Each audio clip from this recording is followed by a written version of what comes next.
What are indices in trading and how to trade them? S&P 500, CAC 40, NASDAQ or DAX. While studying the Forex market, you may have come across these mysterious abbreviations, behind which lie the names of the largest stock market indices. A stock market index is an indicator of the state of the stock market, which is calculated on the basis of a certain set of stocks and bonds. Several instruments are selected to create an index. For example, CAC 40 is an index that tracks the 40 largest French companies with the largest market cap on the Euronext Paris exchange, and the S&P 500 index includes about 500 of the largest US companies, Apple, Microsoft, Tesla and others. However, it is important to note that indices are not just made up of stocks. There are bond indices, commodity indices, and even indexes of indices. Index calculation tools can be selected by industry, market cap or company size and so on.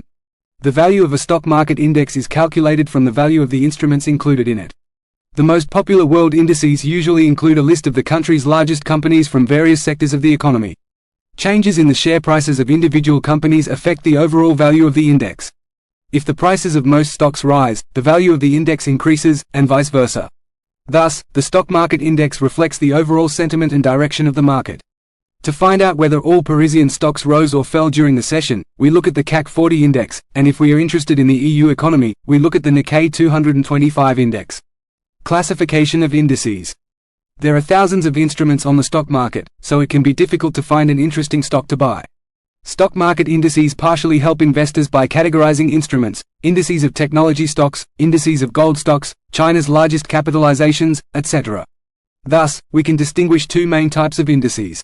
Sectoral. These are calculated for a specific sector of the economy, for example, chemical or heavy industry. Composite. They are calculated on the basis of shares of companies represented on a separate exchange. They serve as an indicator of the state of the economy and are used to forecast its development at all levels. An index is a relative measure of an instrument's performance relative to a sector. If, for example, a stock outperforms its index, it is said to have outperformed the index or sector. If it underperforms the index, it is said to underperform the index. Sectors can also be compared across indices. It is easy to compare the technology sector to the pharmaceutical sector. Investors can learn which sectors are growing the fastest and which sectors are the best defenses against economic ups and downs. Why are stock market indices important? Stock market indexes act as a barometer, indicating the overall movement of the market. They help investors determine the overall trend in the market, showing all positive and negative movements of securities. In addition, indices are important in assessing the market sentiment. Market sentiment is an important concept that shows what most investors are doing, buying, selling, or staying on the sidelines. You can even determine investor sentiment for a particular sector. Helping with passive investing. Another important function of indices is to enable passive investing. Passive investing involves investing in securities in a way that follows market trends as closely as possible. Investors who want to reduce research costs and brokerage commissions can invest in an index fund. The performance of the portfolio will closely match the performance of the index being tracked. This type of investment is made through index funds such as ETFs and is considered relatively stable, especially for the most stable indices. How to trade indexes. There are two main ways to trade indices: CFDs, contract for difference, and ETFs, exchange-traded funds. CFDs on indices. Indices can be traded with online brokers using CFDs.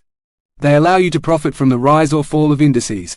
The most popular index contracts are available: CAC 40, DAX, S&P 500, NASDAQ 100, etc. The principle of operation is simple. You buy a contract to buy or sell in the number of lots determined by your broker.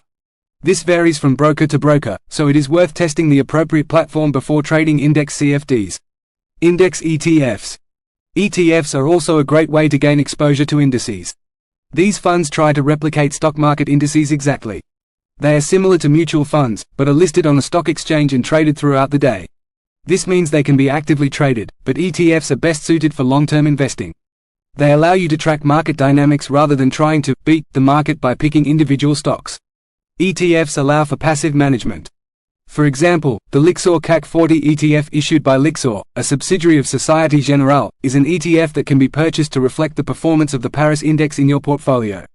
Benefits of stock market indices.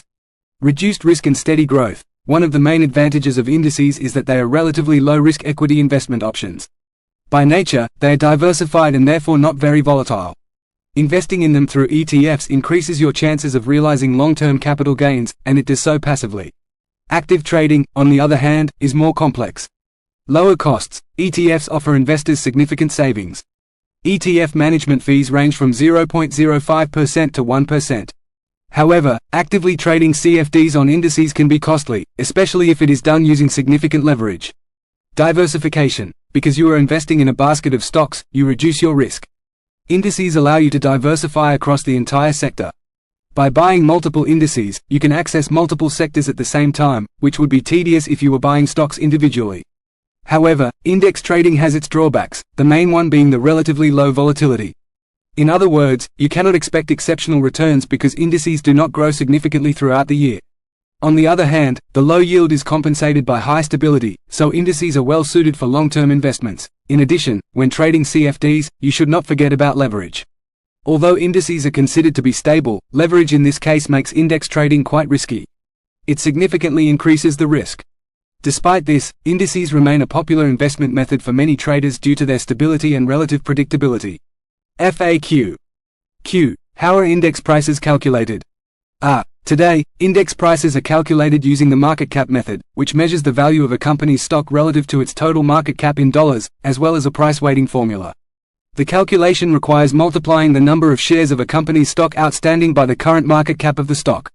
With this method, higher-priced companies are given more weight, which means that fluctuations in the price of these stocks will have a greater impact on the current value of the index. Q. What is the difference between index trading and stock trading? Stock trading is trading shares of specific companies. Index trading is trading an entire set of stocks using a single instrument. An index tracks the price fluctuations of that set of stocks used as an indicator of the overall stock market picture as a whole, e.g. S&P 500, or it can be a specific segment of the stock market, such as technology, NASDAQ. Q. Is index trading profitable? Index trading is characterized by a relatively low volatility, i.e. you should not expect a large return in the short term. At the same time, indices are stable assets that perform well in the long term.